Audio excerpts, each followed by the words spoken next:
Sa nakalipas na 3 taon bilang inyong punong guro at tagapaglingkod, nasaksihan natin ang maraming mukha ng Ismail Matay Senior High School. Mukha ng tagumpay, mukha ng pag-asa, at mukha ng matatag na paaralan. Ito ang 3 mukha na nakilala hindi lamang sa lungsod Quezon, kundi pati na rin sa iba't ibang lugar ng ating bayan.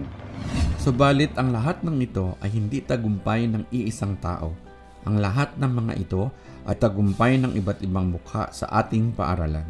Sa tulong ng ating may kapal, mga guro, mag-aaral, ng teaching personnel, at lahat ng mga stakeholders, na pagtagumpayan natin ang hamon ng 3 taon.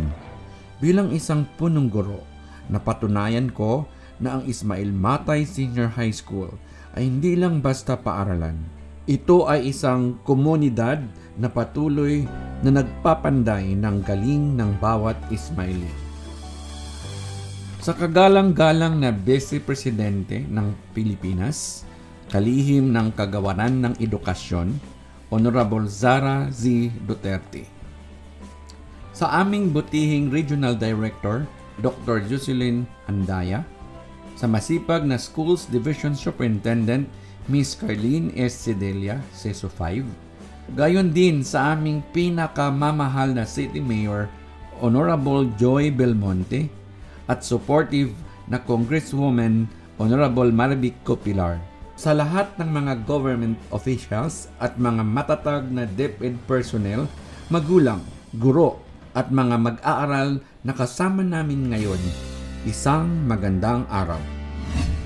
Napakahalaga ng araw na ito sa aming grade 12 students dahil ngayong araw ay panahon upang kilalanin ang kanilang mga sakripisyo upang makapagtapos at unti-unti nilang maabot ang kanilang mga pangarap. Malungkot man na sila ay lilisan, ito ay indikasyon na kailangan na nilang harapin ang mas malaking bagay sa pagsubok sa labas ng paaralang ito. Subalit tulad ng isang grade 12 student, ang bawat punong guro ay hindi rin permanente sa kanyang paaralan. Kailangan din niyang tanggapin ang katotohanan na walang forever kapag pag-uusapan ang tagal sa pagstay sa paaralan. Darating ang panahon na kailangan tanggapin ang mas mabigat na hamon at paglingkuran ang mga kapwa sa iba't ibang bahagi ng ating komunidad. Sabi nga nila, seize the day. Kailangan nating siguruhin bawat araw ay mahalaga. At ako ay nagagalak na sa loob ng 3 taon, wala tayong pagkakataon na pinalampas upang makilala ang iba't ibang mukha ng ating paaralan.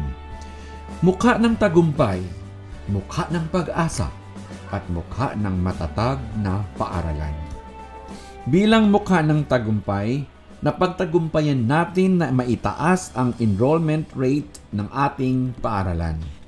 Mula sa 4,682 na populasyon ng mag-aaral noong 2020-2021, ito ay naging 5,375 sa sumunod na taon. Ang pagtaas na ito ay bunga ng iba't ibang tagumpay sa iba't ibang larangan. Bukod pa rito, nagkaroon din tayo ng 96.22% na rate ng promosyon noong nakaraang taon, na pinakamataas na rate sa loob ng 3 taon.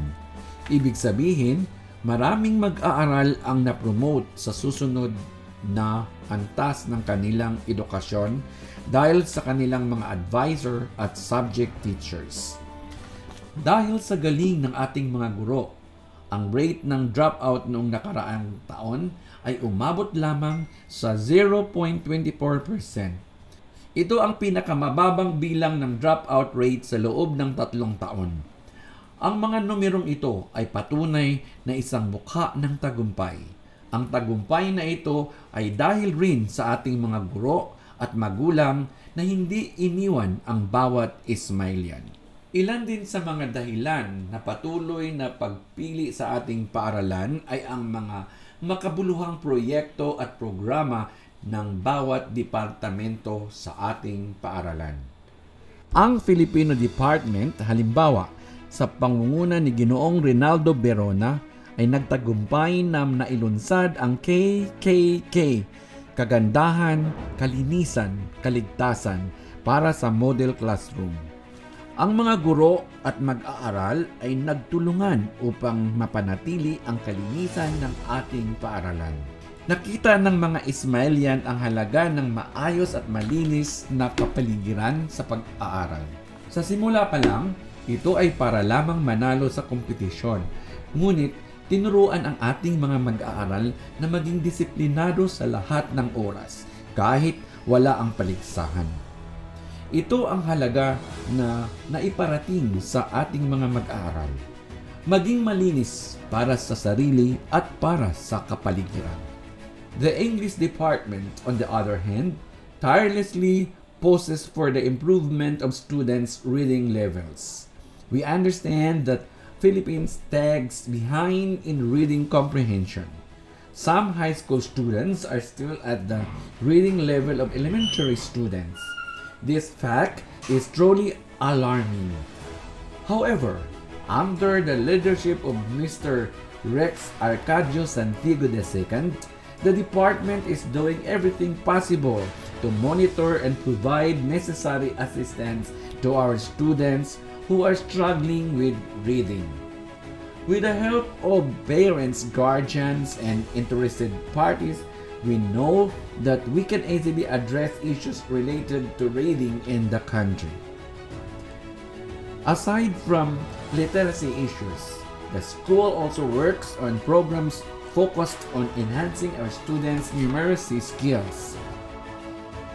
Sa mga inobasyon na ibinigay ng kagawaran ng matematika sa pamumuno ni Ginoong Regino Percival na itinuloy ni Ginoong Benigno Baluyot Jr., Ismailians find mathematics an interesting subject because of their projects like Transformative, isang programa sa matematika, at PEM, Project Excellence in Mathematics. The low achievement of mathematics in the classroom results in the high percentage of numeracy deficiency, reflected in the school report card, which elevates numeracy as one of the priority improvement areas of Ismail Matay Senior High School, as outlined the School Improvement Plan for the academic year 2022-2023. Samantala, ang ating mga guro sa Agham sa pangunguna ni Ginang Arlene Pirin ay patuloy na nagbibigay ng mga pananaliksik sa pamamagitan ng SENS Investigatory Project and Workshop. Sa pagtataguyod ng pag-aalaga sa diwa ng scientificong pagsisiyasat at inobasyon sa ating mga mag-aaral, inorganisa ng Research Club ng Ismail Matay Senior High School ang Science Investigatory Project. Presentation noong May 17, 2023. Malaking tulong ang mga ganitong proyekto upang mas palawakin ang kakayahan sa pananaliksik ng mga Ismailian. Naniniwala ako na sa Ismail Matay Senior High School, isisilang ang mga susunod na mga siyentista at mananaliksik ng ating bansa. Maraming salamat kay Ginoong Aurelio sa paggabay ng ating mga future scientists. Sa pangunguna naman ni Ginang Alona Miliares, matagumpay din ang Departamento ng EP sa pagkakaroon ng mga inobasyon na tinatawag na Flex Kulang, Financial Literacy and Economic Experience, which is initiated by Mr. Bernard Ligarte. Its aim to enhance economic knowledge and financial literacy of all students so they can make informed economic decisions that lead to financial well-being and financial freedom. The MAPI department has been successful in promoting the health and well-being of every Ismailian. Thanks to Mrs. Emily Pascual prompt response to health concerns of the students. They also initiated programs like the mass demonstration to showcase the students' talents, sports program para sa ating mga atleta, himig koral para mahasa ang husay na mga mang-aawit sa ating paaralan, Red Cross at DRRMS para turuan ang mga mag-aaral sa pagresponde sa oras ng kalamidad. Nais ding pagbutihin ng aming paaralan ang moral awakening at national consciousness ng bawat Ismailian. Matagumpay dito ang Departamento ng ESP sa pangunguna ni Ginoong Guillermo Cochin sa mga programa tulad ng webinar, gift giving, Holy Rosary at ilan pang mga programa na nakapaloob sa 4 na haligi ng DepEd, makadiyos, katao, makakalikasan at makabansa. Ang Departamento ng TLE sa pangunguna ni Ginoong Vargas ay patuloy na nag-oorganisa ng iba't ibang mga community linkages na nagpapakita ng pakikilahok ng komunidad sa paaralan. Nagbibigay sila ng iba't ibang mga programa sa pagsasanay sa fruit carving at table setup, hair and makeup, ICT at marami pang iba. Tunay ngang malinaw ang tagumpay sa ating paaralan. Matagumpay tayong nakapagbigay ng mga mahahalagang proyekto at programa sa loob ng 3 taon. Matagumpay tayong nakatulong sa ating mga mag-aaral na mailabas ang kanilang potensyal. Tandaan, ang paglalakbay ng tagumpay ay hindi laging madali. Ngunit, ang pangako ng pag-unlad ay laging nandoon para sa mga handang kumilos at magtiyaga. Sa bawat pagsubok at tagumpay, patuloy nating pinapakita ang ating determinasyon at dedikasyon sa pag-unlad ng ating paaralan. Dito, papasok ang mukha ng pag-asa. Bilang mukha ng pag-asa, sa loob ng 3 taon, tayo ay binigyan ng panibagong pag-asa. Pag-asa na maabot ang ating mga pangarap. Pag-asa sa bagong bukas. Sa lahat ng mga natamo ng ating paaralan, naniwala akong ang kinabukasan ay maliwanag para sa ating mga Ismailian.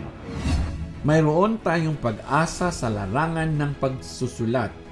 Hindi maikakaila na ang dami ng mga campus journalists na nagdala ng karangalan sa iba't ibang paligsahan sa nakalipas na 3 taon, maging bata man o sa diaryo, individual man o sa kategoryang pangkat. Tayo ay nakapagbigay ng pag-asa sa mga mag-aaral.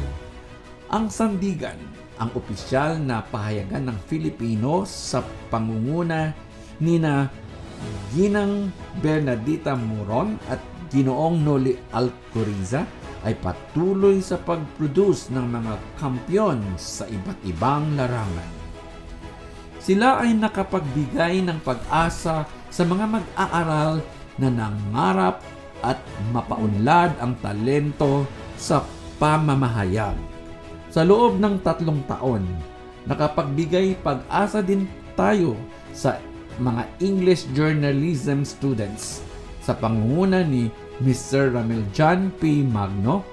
Itinanghal ang Ismail Matay Senior High School sa unang pagkakataon na rank 1 top performing school in English journalism during the Division Schools Press Conference na may mahigit na 70 public and private participating schools in Quezon City. Nag-qualify din ang ating school paper in National Schools Press Conference last year and this year. Patunay na kahit tayo ay nasa public school, kaya ng mga campus journalists natin na makipagsabayan sa mga kilalang private and science high schools sa ating lungsod. Ito ay mukha ng pag-asa sa public school. May pag-asa tayong ang susunod na mga kilala na respektadong journalists ay mula sa Ismail Matay Senior High School. Sa loob ng 3 taon, naging back-to-back champions ang Matay sa Distrito 6 sa larangan ng campus journalism. Ito ay mukha ng pag-asa. Nagpapakita na kaya ng Ismailians magtagumpay at maging number 1 sa larangan ng numero. May pag-asa tayong maging kampyon at mas makilala pa dahil sa mga parangal na nakamit sa tagisan sa Sipnayan. Ito ay pag-asa na sa kabila ng literacy and numeracy problems sa ating paaralan, there is hope that we can overcome it. With the help of our teachers and potentials of our students will surely be maximized. Just recently, 2 students from our school were recognized and TUPAS, or Test of Functional Academic Skills. Sa husay na mga guro sa matematika, tiyak ko na layo ng tagumpay ng mga Ismailian. Dahil sa mga ito, naniniwala rin ako na marami tayong maproduce na mga scholar ng bayan. May pag-asa na ipakilala ang galing ng mga Ismailians sa mga kilalang universidad dahil ilan sa ating mga mag-aaral ay pumasa sa University of the Philippines College Admission Test or UPCAT. Ito ang isa sa pinakamahirap na exam sa buong Pilipinas. Ang mga nakapasa na ating mag-aaral ay nakapagbigay pag-asa na kaya ng Ismailian makapasok sa isang prestihiyosong paaralan tulad ng UP. Ang mga scholar ng bayan at mga recipients of DOST mula sa ating paaralan ay pag-asa hindi lamang ng ating paaralan, ganun din ng ating bayan. Bilang mukha ng matatag, Noong aking unang taon, sinubok tayo ng pandemya at lockdown. But we did not let the pandemic stop us. Sa pamamagitan ng asynchronous sessions at online consultation at sa bawat hakbang ng ating paglalakbay, patuloy tayong nagpamalas ng tapang at pagiging handa sa anumang hamon na darating sa ating mga landas. ang ating turnover ceremonies din ay ginawa sa kauna-unahang pagkakataon upang maging organisado ang pagpasa ng mga dokumento. Sinubok tayo ng panahon ng maraming hindi pa bakunado. Subalit, laking pasalamat na lamang natin sa Alumni Association sa tulong nila na maisakatuparan ang Vaccination Day for Sangandaan Community. Ang kanilang regular sports event din ay patuloy na nagbubuklod sa iba't ibang henerasyon ng Ismailians.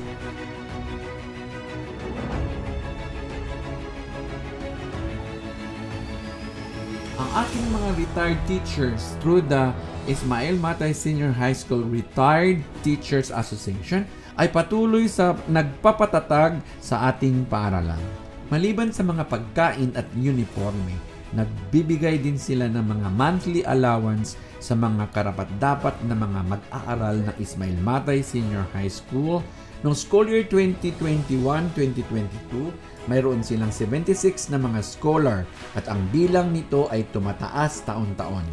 Tayo ay nagiging matatag dahil sa sama-samang pagtutulungan ng mga stakeholders na naging kaagapay natin mula noon hanggang ngayon. Sa mga tulong na abot ni Quezon City Mayor Honorable Joy Belmonte, maraming salamat sa LED screen, major renovation of Old Castillo building na na-damage dahil sa inundol, maraming salamat sa mga structural renovation ng Bautista building. Maraming salamat kay Congresswoman Maravico Pilar sa patuloy na suporta sa campus journalism program of Matay, sa renovation ng audiovisual room at pag-provide ng 4 na air conditioning units na tunay na nakatulong sa ating mga program. Sa ating barangay Sangandaan Chairwoman Honorable Marvic O. Hepti at sa kanyang buong konseho, maraming salamat sa mga suporta sa aming mga programa. Ito ang tatlong mukha ng Matay sa loob ng 3 taon. Mukha ng tagumpay, mukha ng pag-asa, at mukha ng pagiging matatag. Saan man ako dalhin ng aking tadhana, ako ay naging masaya na naging bahagi ng Ismail Matay Senior High School community. Salamat sa gabay ng Panginoon mula noon hanggang ngayon. Salamat sa mga guro na patuloy na nagsumikap para sa mga kabataan. Salamat sa mga taong naging bahagi ng bawat tagumpay ng Matay. At salamat sa lahat ng mga mag-aaral na iwinagayway ang bandila ng ating paaralan ngayon at sa habang panahon. Win or lose, Ismael Matay Senior High School is the school we choose. Sabi nga sa himno ng ating paaralan, ang pagsikat ng iyong pangalan, simbolo ng kaunlaran. Ang pagsikat ng iyong pangalan ay hindi lamang isang simpleng tagumpay, ito rin ay isang matibay na sagisag ng patuloy na pag-unlad at tagumpay ng ating komunidad. Patuloy tayong magkamit ng tagumpay. Patuloy tayong magbigay ng pag-asa. Patuloy tayong maging matatag, mga minamahal kong Ismaelian. Ladies and gentlemen, this is the State of the School Address for school year 2021-2024. Mabuhay ang bawat Ismaelian. Saan man tayo dalhin ng mundo, tayo ay mananatiling Ismaelian sa isip, sa salita at sa gawa.